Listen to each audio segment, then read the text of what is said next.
사울이 주의 제자들에 대하여 여전히 위협과 살기가 등등하여 대제사장에게 가서 다메섹 여러 회당에 가져갈 공문을 청하니 이는 만일 그 도를 따르는 사람을 만나면 남녀를 막론하고 결박하여 예루살렘으로 잡아오려 함이라. 사울이 길을 가다가 다메섹에 가까이 이르더니 호련히 하늘로부터 빛이 그를 둘러 비치는지라. 땅에 엎드러져 들음에 소리가 있어 이르시되 사울아 사울아 네가 어찌하여 나를 박해하느냐 하시거늘 대답하되 주여 뉘시오니까 이르시되 나는 네가 핍박하는 예수라.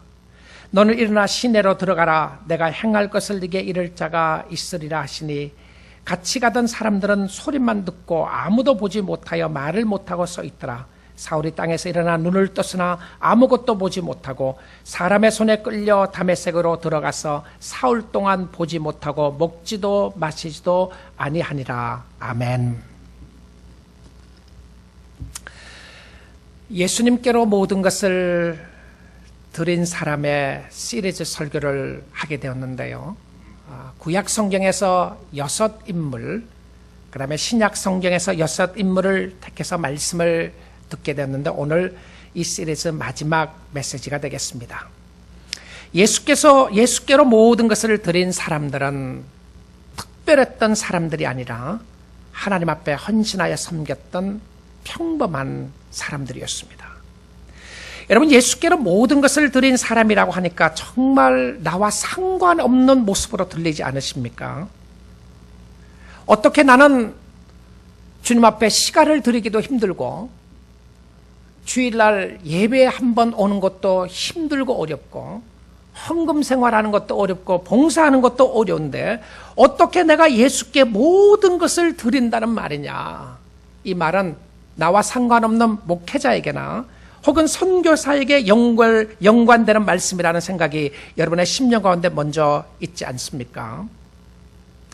여러분, 예수님께 모든 것을 드렸던 사람들은 하나님을 만난 사람들이었습니다. 그리고 그들의 마음 가운데 뜨거운 사랑과 감격을 가지고 주님을 섬겼던 사람들이었어요. 그 시리즈 마지막 메시지로 사도 바울을 택하게 되었습니다. 우리는 사도 바울을 보면서 바울처럼 살자, 그렇게 하라고 메시지를 주지 않았다고 그랬습니다. 특별히 우리가 인물들을 바라볼 때에 누구처럼 되고 누구처럼 닮자라고 준 메시지가 아니었습니다. 바울처럼 되자라는 생각이 하게 되면 금방 여러분의 마음속에 생각나는 것은 나는 결코 바울처럼 될 수 없다는 생각이 들 겁니다. 그렇습니다. 여러분, 바울처럼 되라고 이 말씀 주신 거 아닙니다. 스데반처럼 되자 아무도 원하지 않는 모습입니다. 누구처럼 되라 그러면 나는 아니라는 생각이 먼저 들 것입니다. 그래서 이 인물들을 통하여 보아야 하는 것은 예수 그리스도가 누구신가 하는 예수에 관한 이야기입니다. 예수님은 누구시기에 이 바울을 사랑하셨고 예수님은 누구시기에 이 바울을 헌신하도록 하셨는가가 가장 중요한 모습이었던 것을 보게 됩니다. 이 사도 바울에 대해서 생각해 보면서 첫 번째 보기를 원하는 것은 그의 회심에 관한 내용입니다. 진정한 회심의 역사가 없이는 하나님 앞에 헌신할 수가 없습니다. 다 부담스럽고 다 어려운 벌든이기 때문에 그렇습니다. 이것이 가장 중요한 기초가 되어야 하나님을 섬길 수 있고요. 두 번째는 그의 삶 속에 나타난 고난에 대한 바른 이해입니다. 고난을 어떻게 이해할 수 있을 것인가? 어떻게 파헤쳐 나갈 것인가? 세 번째, 그의 삶 속에 주님께 드림에 있어서 초점을 늘 주님께 고정시켜야 함을 보여주고 있습니다. 첫 번째, 회심에 관한 부분이고요. 두 번째, 고난에 관한 부분이고, 세 번째는 표대에 관한 부분으로 이 세 가지를 보기를 원합니다. 사도행전에서는 사도 바울의 회심에 관한 이야기를 3번이나 기록합니다. 첫 번째 회심에 관한 이야기가 사도행전 9장에 나오고요. 오늘 읽었던 본문에 나오고, 두 번째는 22장에 나오고, 세 번째는 아그리빠 왕 앞에서 자기를 변호하는 가운데 회심에 관한 이야기를 하게 됩니다. 여러분, 같은 이야기를, 다른 이야기를 하면 간증에 관한 이야기를 3번이나 반복적으로 기록했던 누가의 의도는 무엇이었겠습니까? 가는 곳곳마다 놀라운 기적과 능력이 있었던 베드로의 회심에 관한 이야기는 한 번도 기록이 없고, 예루살렘 교회의 지도자였던 기도의 사람 야고보의 회심에 관한 이야기도 한 번도 기록이 없고, 성령과 믿음과 능력이 충만했던 스데반의 회심에 관한 이야기도 한 번도 기록이 없고, 바울의 회심에 관한 이야기는 왜 3번이나 기록을 했을까요? 그는 다른 사도보다 더 잘나서 그랬습니까? 아니었습니다. 그의 회심의 이야기가 매우 극단적인 경험이 있었기 때문에 그렇습니까? 아닙니다. 회심 자체가 놀라운 거예요. 드라마틱하다고 하는 것은요, 회심했다고 하는 자체가 드라마틱한 것입니다. 여러분의 삶 속에 어떠한 모습으로 어떻게 회심되었다고 할지라도 오늘 여러분의 심령 가운데 예수 그리스도를 구주로 모시고 예수 그리스도를 주인으로 모시고 부활하신 예수의 생명이 있으면 여러분의 회심의 역사는 드라마틱한 역사인 줄 믿습니다. 여러분, 인간이 어떻게, 죄인이 어떻게 하나님을 만날 수 있겠습니까? 딱딱하고 죽을 수밖에 없었던, 아니 죽어 있었던 죄인이 하나님을 만나고 하나님을 섬긴다고 하는 것은 회심의 놀라운 역사일 수밖에 없습니다. 하나님의 기적의 역사였어요. 그런데 사도 바울을 시작으로 하여 어떻게 복음이 이방인에게 전해지게 되었는가 하는 하나님의 계획을 보여주고자 했던 것이 바울의 회심을 기록했던 이유였습니다. 자격 없는 자를 사용하셔서 하나님 나라를 확장하고자 하는 하나님의 계획, 하나님의 의도가 드러나는 것이 바울의 회심을 기록했던 역사였다는 것입니다. 사울이라고 하는 이름을 가진 바울은 조그마한 도시 다소에서 태어났습니다. 사실 그 당시에 그 도시는 굉장히 상업적으로 활발했던 도시였는데요. 그리고 그는 로마 시민권을 가지고 태어났습니다. 그래서 많은 사람들의 부러움이 대상이 되기도 했습니다. 그는 유대인이었고요, 베냐민 지파였고 바리새인 중에 바리새인이었습니다. 그 당시에 유능한 가마리엘이라는 학자 밑에서 배운 사람이었어요. 그는 율법으로는 흠이 없고 나름대로 하나님께 대한 열정을 가지고 살았던 멋진 청년이었습니다. 그는 하나님을 사랑하는 열정을 가지고 그 당시에 예수의 도를 전하는 사람들을 잡아 죽이려고 다녔습니다. 그는 예수가 유대교의 이단이라고 생각을 했기 때문에 그렇습니다. 빌립보서 3장 6절에 보면 이렇게 기록되어 있어요. 열심으로는 교회를 핍박하고 율법으로는 흠이 없는 자로다. 여러분, 이 말이 되는 소리인가요? 이 굉장히 아이러니한 모습이에요. 열심으로는 교회를 박해했는데 율법으로는 흠이 없는 사람이었다고 이렇게 되어 있습니다. 교회를 박해하는데 율법으로는 흠이 없다. 말도 안 되는 소리 아닙니까? 이게 어떻게 가능했습니까? 근데 바울의 삶 속에 교회를 핍박하는 것도 율법에 근거해서 핍박을 했어요.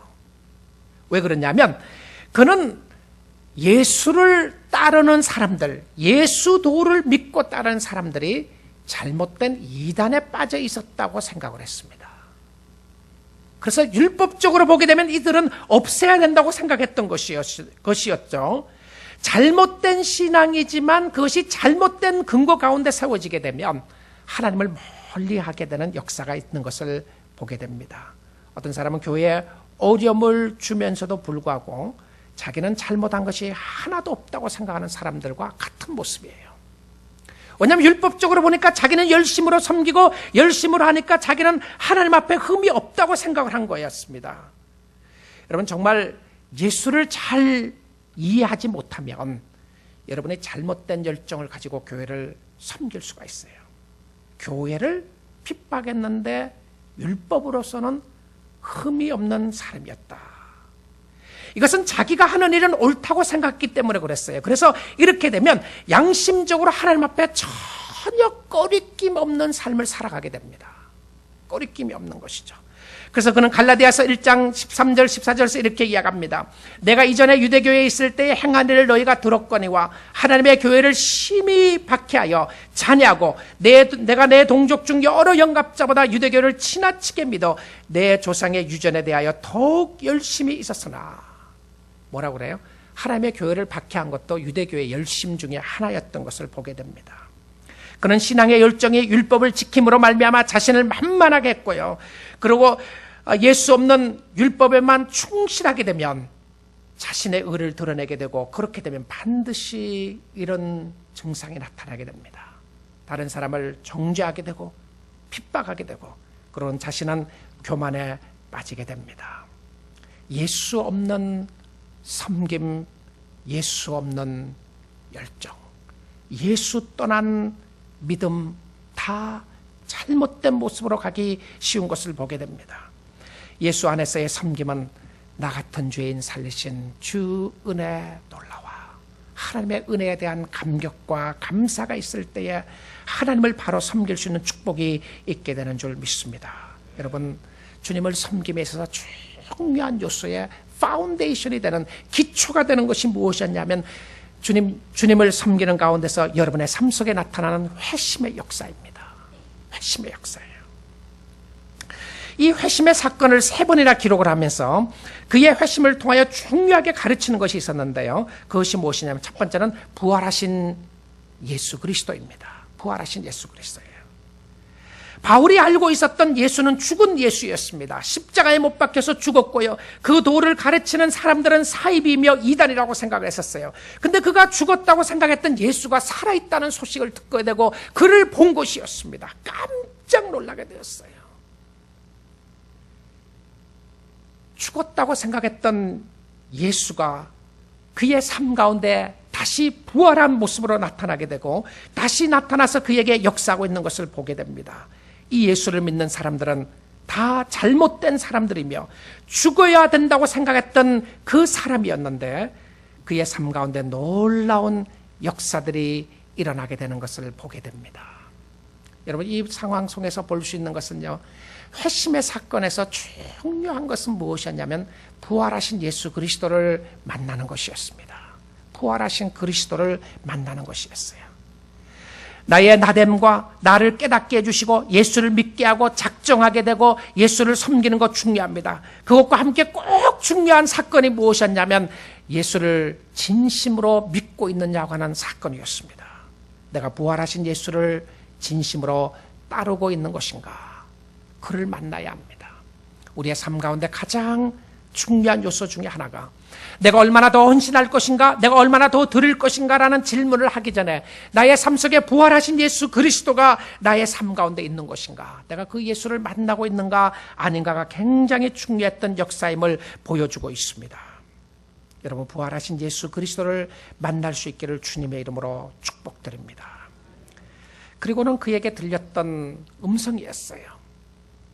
여러분, 바울은 이 회심의 사건을 3번이나 누가가 기록하면서 바울의 삶 가운데 그가 잘남이나 잘됨을 이야기하지 않고 부활하신 그리스도가 그는 도저히 예수를 만날 수 있는 사람이 아니었음에도 불구하고 예수 믿는 사람을 박해하고 예수 믿는 사람을 핍박했고 예수를 만날 수 있는 사람이 아님에도 불구하고 예수가 그의 삶 가운데 역사했고 나타났더라, 이거였습니다.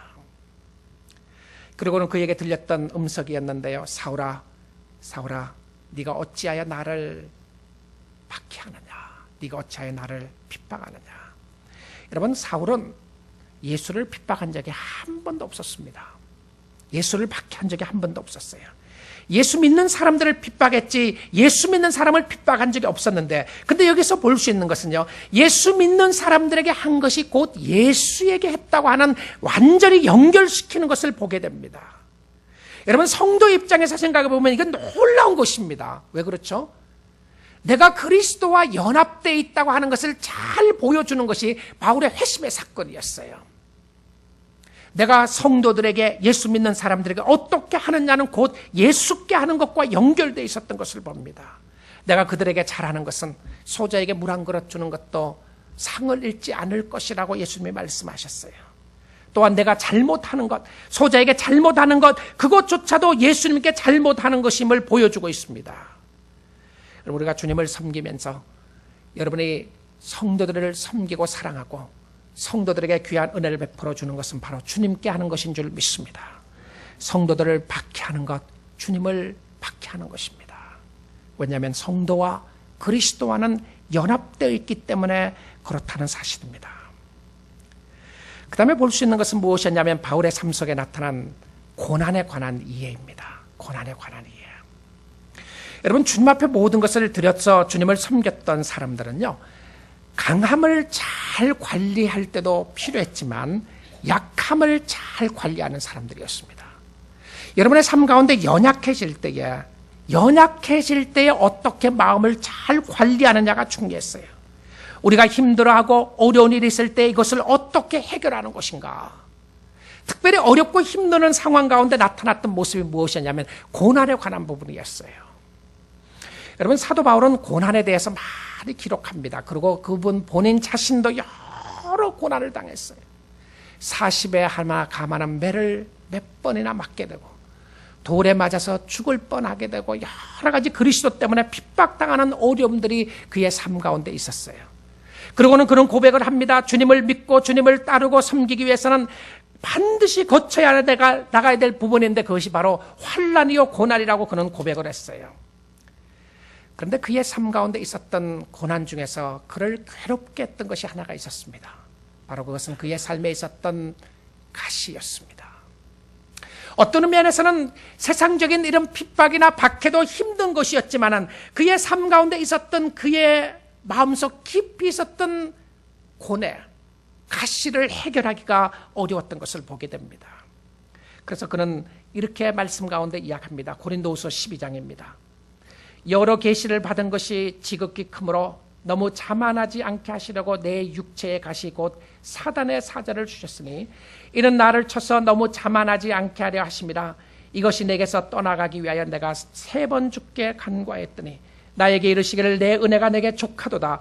이는 내 능력이 약한 데서 온전하여 짐이라 하신지라. 그러므로 도리어 크게 기뻐함으로 나의 여러 약한 것들에 대하여 자랑하리니 이는 그리스도의 능력이 내게 머물게 하려 함이라 라고 되어 있었습니다. 자, 그가 해결하기가 힘들었던 것은 무엇이었냐면 그의 마음속에 있었던 가시였어요. 어떤 면에 생각을 하면 바울은 기도 한 번 하고 나서 병자가 낫는 역사들이 있었고요. 그의 설교를 통하여 많은 사람들이 죽게 돌아오는 역사가 있었고 그런 능력의 사자였습니다. 그럼에도 불구하고 그의 마음속에 있는 그의 삶 가운데 있는 가시는 해결하지 못했던 거예요. 어쩌면 사람들의 비난과 손가락질을 그는 받았을 것입니다. 야, 네가 진짜 사도냐? 당신이 진짜 사도니까. 진짜 고린도전서와 고린도후서에서는 사도 바울의 사도성에 대해서 거론하기 시작했어요. 당신이 진짜 사도냐? 근데 그 진짜 사도에 대한 이야기를 증언하기 위해서 바울이 뭐라고 그러는지 압니까? 사도의 증언의 표시로 이야기했던 것이 기적과 이적이었어요. 표적이었습니다. 그 기적이 있었어요. 그러고 나서 바울이 또 뭐라고 고백을 하느냐면 내가 진짜 사도라는 것을 증명하는 것 중에 하나 사인이 무엇이었냐면 오래 참음이라고 그랬어요. 오래 참는 거라고 그랬어요. 바울은 자기의 삶 가운데 사도라고 하는 것을 증명해 주는 것으로 하나로 오래 참는 것을 고백을 했어요. 그런데 한번 보십시오. 그에게 있었던 수많은 비난의 소리들을 어떻게 다른 사람은 고치면서 당신의 병은 고치지 못하느냐, 당신에게 어려움은 어떻게 해결하지 못하느냐. 여러분, 우리의 마음 가운데 이런 여러 가지 상황 속에서 일어나는 가시와 같은 모습들이 있을 것입니다. 어떤 사람은 그의 가시가 육신의 병이었다고 이야기를 하고요. 어떤 사람은 그의 삶 속에 있었던 그의 가시는 컴플렉스라고 이야기를 하고요. 어떤 사람은 핍박이라고 하고 어떤 사람은 영적인 유혹과 의심과 가책과 갈등이었다고 이야기를 합니다. 어떤 사람은 그에게 있었던 본능적인 충동의 모습이라고 이야기를 합니다. 그러나 정확하게 그에게 가시가 무엇인지 성경은 기록이 없어요. 그러나 한 가지 분명한 것이 있습니다. 그것은 그의 가시는 그의 삶을 너무 괴롭게 했다는 겁니다. 여러분 가운데도 남모르게 흐르는 눈물과 아픔이 있지 않습니까? 해결할 수 없을 것 같은 어려움들, 건강의 문제일 수도 있고요, 물질적인 문제일 수도 있고, 가정의 문제일 수도 있고, 자녀의 문제일 수도 있고, 정말 부부관계에 일어나는 문제일 수도 있고, 여러 가지 어려움이 있을 수가 있을 것입니다. 여러분을 가장 괴롭게 하는 것이 무엇입니까? 어쩌면 이것만 없다면, 이것만 없어진다면 내가 주님을 잘 섬길 수 있을 것이라고 하는 그것이 무엇입니까? 하나님 이것만 해결해 주신다면 내가 주님을 잘 섬기고 주님을 섬기겠습니다. 바울은 간절하게 하나님 앞에 나가 기도하기 시작합니다. 3번이나 기도했다고 그렇게 되어 있습니다. 3번 기도했다고 하는 것은 응답 올 때까지 기도를 했어요. 근데 바울은 이 사건을 통해서 왜 그의 삶 가운데 이것이 있었는지에 대해서 설명을 걱정을 하기 시작합니다. 첫 번째 이유는요, 하나님이 바울에게 가시를 주었던 것은 하나님이 제거하지 못해서가 아니고 하나님이 그의 삶 속에 가시를 주었던 것은 교만하지 않게 하기 위해 주었다고 이렇게 고백해요. 교만하지 않게 하기 위해서. 사도 바울은 영적인 은사를 많이 체험하고 은혜를 체험하게 했던 사람이었습니다. 그에게 교만하지 않게 하기 위하여 그렇게 했다. 둘째는 그의 삶 가운데 하나님을 체험하기 위해서 그렇게 했습니다. 내 은혜가 네게 족하도다. My grace is sufficient for you. 하나님의 말씀이었는데요, 하나님이 하시는 일은 만족한 일입니다. 하나님의 은혜는 충족한 은혜인 줄 믿습니다. 하나님은 결코 사랑하는 자녀들에게 실수하지 않습니다. 하나님 실수하셔서 여러분 그 자녀 주지 않았어요. 하나님 실수하셔서 그 남편, 그 아내 주지 않았습니다. 하나님 실수하셔서 돈 안 주신 것이 아니었습니다. 하나님, 당신 숨어 계시는 것 아닙니까? 당신 그럴 수 있습니까? 실수한 거 아니겠습니까? 여러분, 이 은혜를 깨닫는 데 있어서 중요한 원리가 있습니다. My grace is sufficient for you. 하나님의 충족한 은혜를 깨닫기 위해서 중요한 원리가 무엇이었냐면, 하나님이 허락하시는 모든 것은 나를 위한 것이라고 깨닫는 것이었습니다. 하나님이 허락하시는 모든 것은 나를 위한 것이다. 믿습니까? 하나님이 허락하시는 가시요, 이것은 내가 주님을 섬기는 것이 아니고 이것은 주님을 섬기는데 방해되는 것이고, 이것 가져가시고 다른 것 주신다면 내가 주님을 잘 섬기겠습니다. 아니었어요. 하나님이 허락하신 모든 것들은 하나님을 섬기라고 주시는 도구였고 필요했기 때문에 주신 줄 믿습니다. 공부 잘하는 사람은 잘하기 때문에 섬기는 도구로 주시고요, 좀 잘 못하는 사람은 잘 못하기 때문에 주시는 섬김의 도구가 있어요. 돈 많은 사람은 많기 때문에 섬기는 도구로 있을 수 있고요, 적은 사람은 적기 때문에 섬길 수 있는 도구가 있어요. 근데 하나님의 은혜는 세상의 어떤 기준에 의해서 파악되는 것이 아니었고 하나님 자신에 의하여 파악되는 부분이었습니다. 하나님의 은혜 자체가 풍족했던 은혜였다는 것이죠. 하나님은 여러분을 가장 좋은 길로 인도하시는 신실하신 하나님인 줄 믿습니다.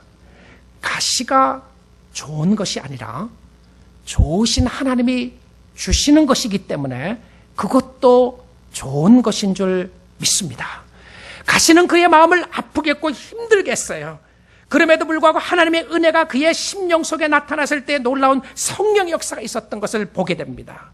그리고는 그의 삶 가운데 기도하라고 주셨습니다. 여러분, 가시가 있으시나요? 아픔이 있습니까? 남몰래 흘리는 눈물과 고통과 한숨 쉬는 모습이 있으시나요? 하나님 앞에 무릎 꿇고 기도할 수 있기를 주님의 이름으로 축복드립니다. 지금은 기도할 때입니다. 하나님 앞에 나가야 할 때입니다. 근데 하나님께서 그에게 응답을 주었어요. 그에게 응답 주었던 것을 바울은 너무너무 기뻐했어요. I was extremely joyful, extremely glad. 너무너무 기뻤다고 그랬습니다. 그 기쁨이 무엇이었습니까? 자기가 원하는 기도대로 응답이 안 된 것이었어요. 그러면 바울이 하나님께서 기도 응답을 안 들어주셨기 때문에 기뻐했나요? 절대 아니었습니다. 무엇 때문에 기뻐했죠? 하나님의 은혜가 그의 삶 가운데 이 마음을 체험했을 때 기뻐했던 거였습니다. 은혜를 체험하면, 은혜 체험한 백성들은 찬양하며 기뻐하게 되는 줄 믿습니다. 은혜 받으면 해결할 수 있어요. 이것이 무엇입니까? 약할 때 오는 강함이었어요. 약할 때 오는 강함이었습니다. 이것은 믿음이 약한데 강하다는 의미가 아니고요, 의지가 약한데 강하다는 의미가 아니고, 약할 때 오는 강함은 주를 신뢰하는 강함인 줄 믿습니다. 주님 의지하는 강함이었어요. 힘들고 어려운 상황 가운데 주를 의지하니까, 주님 붙잡고 있으니까 내 약함이 오히려 강함이 되었어요. 여러분, 내 약함이 강함이 됐다고 하는 것은 주님 붙잡고 나갔던 것이었습니다. 예수 믿는 사람, 위를 보는 사람이에요. 하나 더 보는 사람이었습니다. 앞을 보는 사람이었어요. 앞을 보고 나가면 지금 현재의 상황과 여러 가지 상황에 어려운 부분이 있다고 할지라도 반드시 하나님의 신실한 계획과 약속대로 인도하여 주실 줄 믿습니다. 고난을 인하여 괴롭고 한숨 쉬는 일이 많을 때에 여러분 십자가를 붙잡을 수 있기를 원합니다. 여러분을 강한 자로 만드실 하나님을 바라보시고 환경과 상황을 이길 수 있는 믿음의 길로 인도하여 주실 줄 믿습니다. 최근에 제가 교회를 개척하기 전에요. 우리 교회를 개척하기 전에 6년 동안 캠퍼스 사역을 하게 됐는데, 제가 그 전에 지금으로 이야기하면 거의 25년 전 이야기인데요. 캠퍼스 사역을 할 때에 만났던 형제 자매들을 만나는 경우들이 자주 있어요. 그래서 지난주에도 어느 분이 자기 딸이 UC 샌디에고 졸업했는데 그때 캠퍼스를 통해서 은혜 받았다는 이야기를 하게 되고 저를 안다고 되고요. 얼마 전에 어느 분이 저에게 연락을 와서 꼭 저를 좀 만나고 싶다고 그랬어요. 이 자매는 UC 버클리를 졸업했던 자매인데요. 제가 버클리를 비행기 때 여기 서던 캘리포니아에 있으면서 남가주에 있으면서 비행기 타고 몇 번 버클리 가서 성경부를 인도한 적이 있었습니다. 그때 이 자매가 여러 가지 가정적인 문제를 통하여 많이 고민하고 있었어요. 굉장히 힘들게 공부하고 있었고 어려운 가운데 있게 되고, 그걸 풀 수 있는 방법 중에 하나가 남자친구 사귀는 거였어요. 그래서 남자친구를 여러 사람을 사귀었어요. 예쁜 자매였는데요. 그러다가 막 상처 있고 아파하고 그랬을 때에 저를 만난 거였죠. 그래서 제가 그렇게, 저는 잘 기억이 안 나는데 무슨 말 한 것 같아요. 근데 그 자매는 생생하게 기억하더라고요. 제가 남자친구 사귀지 말려고 그랬다는 거예요. 사귀지 말고 1년 동안 사귀지 말고 기도하라 그랬다는 거예요. 근데 처음에는 그 말을 제가 어드바이스를 줬던 걸 안 들었대요. 안 듣고 있다가 나중에는 이 어드바이스를 받게 되고, 근데 그게 자기에게 얼마나 힘이 됐는가를 이야기를 하는데, 너무 힘들고 어려우니까 학교 공부하는 것도 어려워지고, 그래서 학교도 잠깐 쉬면서 하나님 붙잡기로 마음 먹었다는 겁니다. 그리고 이제 이 자매가 저를 가정에 초대해서 가보니까 지금은 박사학위를 받아갖고 어느 요 남가주 지역에 가까운 대학의 대학 교수로 있더라고요. 그 남편은 GI 닥터로 있고요. 그 의사로 있었어요. 그리고 아이들 둘 있고 참 화목하게 주님 사랑하고 섬기는 아름다운 모습을 보게 되면서 너무너무 감사했었는데요.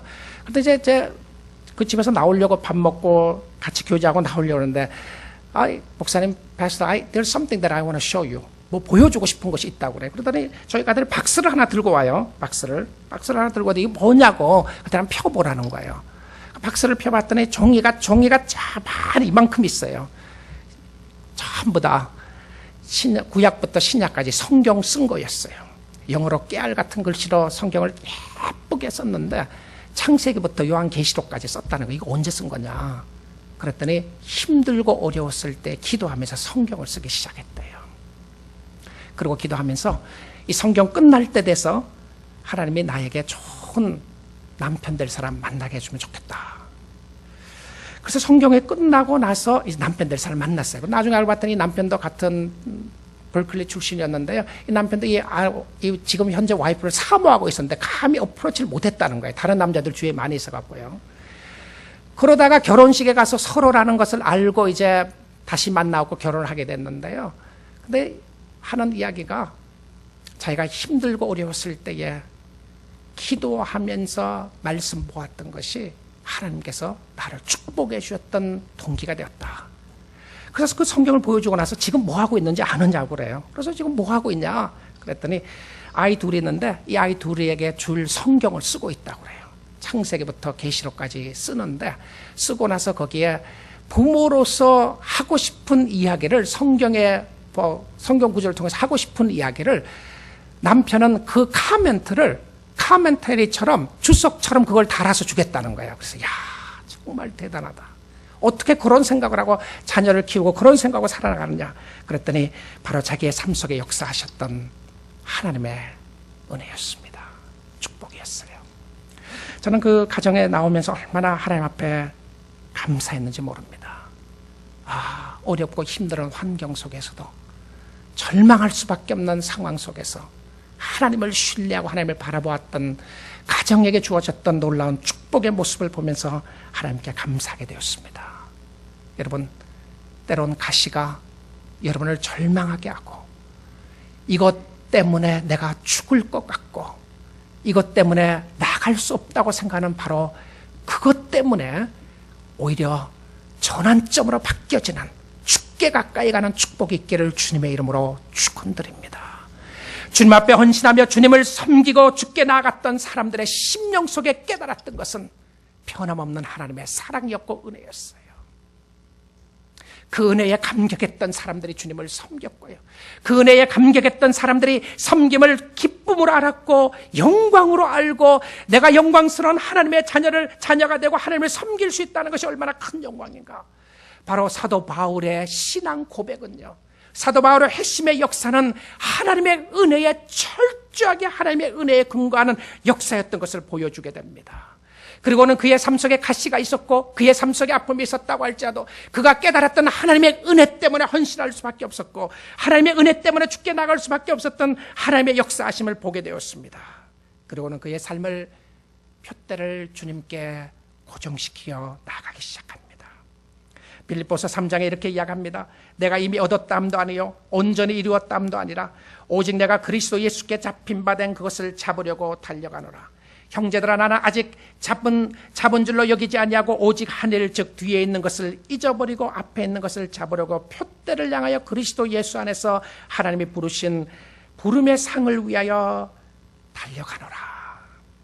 주님을 섬기는 사람은 꾸준하게 주를 바라보는 사람이었습니다. 그러기 위하여 몇 가지 중요한 원리를 알아야 합니다. 자신의 위치가 예수께 잡힌 바 되었다는 것을 알아야 합니다. 예수께 잡힌 바 되었다. 이게 무엇이죠? 예수께 잡힌 바 되었다는 것이 무엇입니까? 그것은 구원의 역사였습니다. 구원입니다. 나를 구원하신 주님은 끝까지 나를 잡고 계시고 천국까지 인도하여 주실 것입니다. 여러분을 붙잡고 계시는 예수님은 나쁜 길로 인도하지 않고 가장 좋은 길로 인도하실 텐데 그 길이 하늘나라까지 가는 그 순간까지 여러분을 이끌어 주실 줄 믿습니다. 뒤에 있는 것을 잊어버리라. 뒤에 있는 것을 잊어버리라고 하는 것은 과거의 경험, 체험을 다 잊어버리라는 말이 아닙니다. 성경은 오히려 과거를 돌아보며 하나님의 신실하신 손길을 어떻게 하라고 그랬습니까? 기억하라라고 그랬어요. 기억하라고 그랬습니다. 하나님의 은혜를 기억하라. 하나님의 사랑을 기억하라. 어디에서부터 나오게 되었는지 기억하고 어떤 모습 가운데 하나님이 붙잡고 계셨는지를 기억하라. 기억하라. 여러분, 과거를 잊어버리라고 하는 부분은 무엇을 이야기하냐면 과거에 얽매이는 삶을 살지 말라고 하는 이야기입니다. 여러분, 어떤 사람은 이렇게 이야기합니다. 10년 전에 예수를 만났던 경험에 대해서 이야기합니다. 10년 전에 예수를 만나고 나서 얼마나 좋았는가 너무너무 좋은 간증입니다. 그런데 늘 간증이 그거밖에 없어요. 10년 전에 만났던 예수입니다. 오늘은 어떻죠? 오늘은 어떻습니까? 여러분, 만약에 10년 전에 만났던 예수가 오늘과 나와 아무런 상관이 없다면 여러분, 그럴 수 있는 것입니까? 그럴 수 있는 것인가요? 예수님 안에 있는 사람들은 예수님을 더욱더 사랑하게 되고 관계가 더 깊어지게 되고 하나님을 더욱더 가까이 가게 되는 모습이 있는데, 야, 10년 전에 예수를 만났는데 그때 열정적이었지. 그리고 새로 믿는 사람에게 이야기합니다. 당신 열심히 일하니까 야, 그거 한때야, 한때 그러다가 또 없어질 거야. 나도 옛날에 그런 적이 있었어. 여러분, 그거 정말 안타까운 이야기들입니다. 한때 그랬다가 지금 없으면 되겠습니까? 생명의 주를 우리가 믿고 있는데, 부활의 주를 믿고 있는데, 근데 부활의 주를 믿고는 있지만 사실은 부활의 주를 믿는 것이 아니라 죽어 있는 주를 믿고 있는 거죠. 예수와는 상관없는 삶을 살고 그러나 나의 의지와 나의 결단과 나의 헌신의 모습으로 주님을 섬기려고 하는 모습들이 있다면 이거 주님이 기뻐하는 모습이 아닙니다. 주님은 생명을 주시고 오늘도 여러분과 함께 동행하시고 오늘도 여러분의 심령 가운데 역사하시고 하나님의 은혜로 여러분을 붙잡고 계시고 오늘도 여러분의 문제를 주님이 해결해 주시고 오늘도 여러분의 문제 가운데 주님의 역사하심이 있고 주님의 축복이 있는 줄 믿습니다. 좋으신 하나님, 신실하신 하나님은 오늘도 여러분의 손을 붙잡고 있습니다. 주님 손 놓지 않았어요. 여러분, 손 놓지 마십시오. 주님 떠나지 마세요. 그 주님을 섬기는 것이 영광이자 특권이었고요. 주님은 아낌없이 주셨습니다. 모든 것을 주셨는데 그 모든 것을 주신 사인이 십자가였어요. 여러분도 주님을 바라보며 주님께 감사하는 마음으로 섬기며 살 수 있기를 원합니다.